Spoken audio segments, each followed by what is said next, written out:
E se a liberdade que você tanto busca a cada nova compra for na verdade uma gaiola cuidadosamente construída?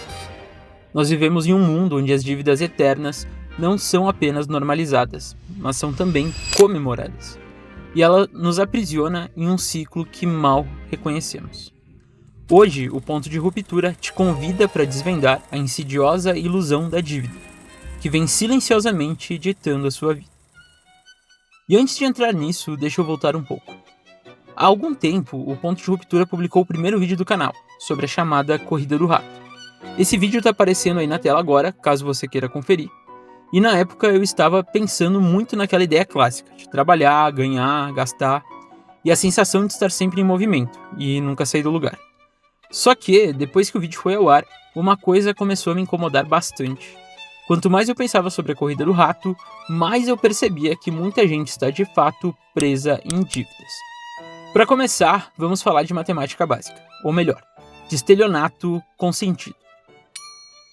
Eu conheço o idiota, e muito provavelmente você deve conhecer algum outro que teve a brilhante ideia de financiar uma Renault Duster 2017, que é um carro que vale hoje na tabela FIPE mais ou menos uns 42 mil reais. E sabe quanto ele vai pagar no final do carnê? Pois é, 84 mil reais. A conta aqui não fecha. Ele comprou uma Duster para ele e deu outra de presente para o banco, com direito a um tanque cheio e um obrigado por ser trouxa. Vamos chamar aqui a experiência do idiota de o carro de Schrödinger. Isso porque, em 2028, quando ele terminar de pagar, o carro vai estar valendo 20 mil, vai estar fazendo barulho de batedeira e ainda vai estar devendo as últimas 12 parcelas. Ele não comprou um carro, ele comprou, na verdade, uma anta. Duas coisas podem ter incentivado o idiota a financiar essa bomba. A primeira é o status, o carro como uma espécie de crachá social, e não importa se falta dinheiro, sobra ansiedade ou a conta não fecha, o importante é parecer bem estacionando. A segunda é a necessidade real de movimento. Gente que precisa trabalhar, ganhar tempo, sobreviver, e o sistema é elegante. Ele cobra o mesmo juro de quem quer ostentar e de quem só não quer se ferrar. Para o banco, vaidade e desespero dão o mesmo lucro. O truque está aí. Você entra pela necessidade e fica preso pelo orgulho. No fim, não importa o motivo. O carro não te leva mais longe. Só garante que você não pode parar. Com o tempo, o dinheiro deixa de ser uma coisa concreta e ele vira uma espécie de som de fundo. Não entra quebrando nada, não faz escândalo. Só aparece o tempo todo. Notificação, alerta, lembrete educado, avisando que algo vence amanhã. No começo você reage. Depois você acaba aceitando aquilo. Acaba parecendo normal. Como aquele barulho de geladeira velha no meio da noite. O aplicativo do banco ajuda a manter essa sensação. Tudo ali é calmo, organizado, quase gentil. Parece que está tudo sob controle, mesmo quando na verdade não está. É como se você recebesse um abraço dopaminado toda vez que abrisse o aplicativo. Você abre o app várias vezes por dia sem nenhum objetivo claro. Porque não é para pagar a conta, é para conferir. Como quem verifica a porta antes de dormir, mesmo sabendo que já trancou. Esse barulho não grita, ele ocupa. Ele está presente quando você acorda, quando pensa em sair, quando pensa em ficar, quando pensa em descansar. É como no filme O Iluminado. O desconforto vem muito antes do caos. Nada aconteceu ali, mas você sabe que algo está errado.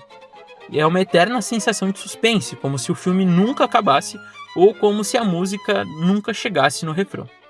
O problema é que o barulho vira paisagem, você se acostuma, para de notar e quando percebe, já não lembra como era pensar sem calcular, sem ajustar mentalmente cada decisão.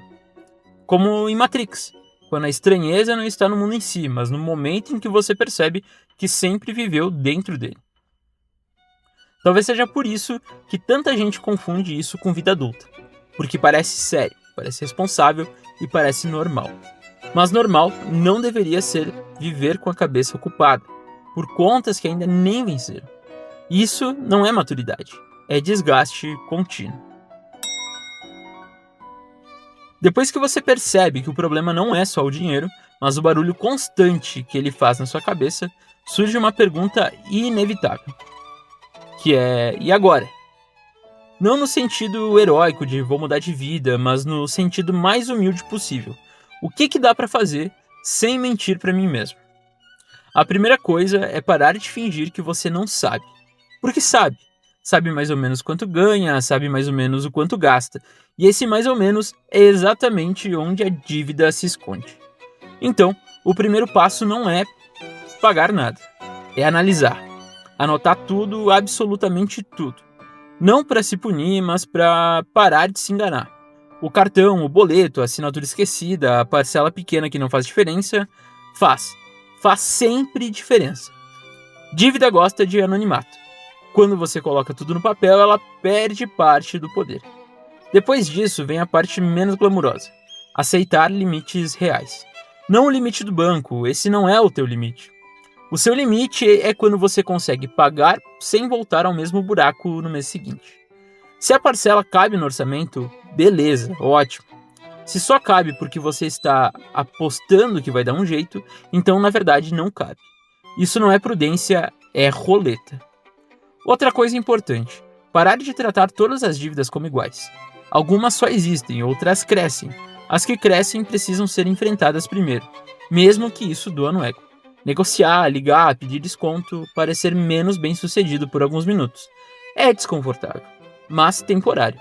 Manter juros altos por orgulho é pagar caro para preservar uma imagem que não se sustenta. Nesse processo, cortar gastos não é sobre virar monge, é sobre parar de sangrar com silêncio.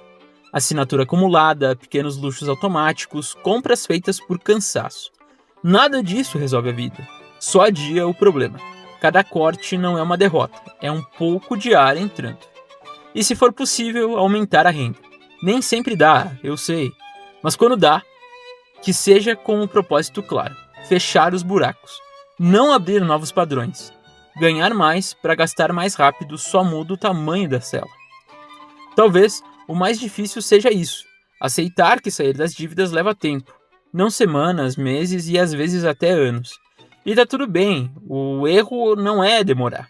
O erro é fingir que está tudo sob controle enquanto a conta cresce. Por fim, tem uma coisa que ninguém gosta de ouvir, mas faz total diferença: criar uma reserva mínima. Não para investir, não para render, mas para emergências. Para o pneu que furou, para o remédio imprevisto. Reserva não é sinônimo de luxo, é proteção contra o retorno automático ao crédito caro. Essas coisas não resolvem tudo, não transformam ninguém da noite para o dia, mas fazem algo fundamental: devolvem escolha. E quando você recupera a capacidade de escolher, mesmo que aos poucos, a corrida começa a perder força. Você ainda está dentro do sistema, mas já não está completamente preso.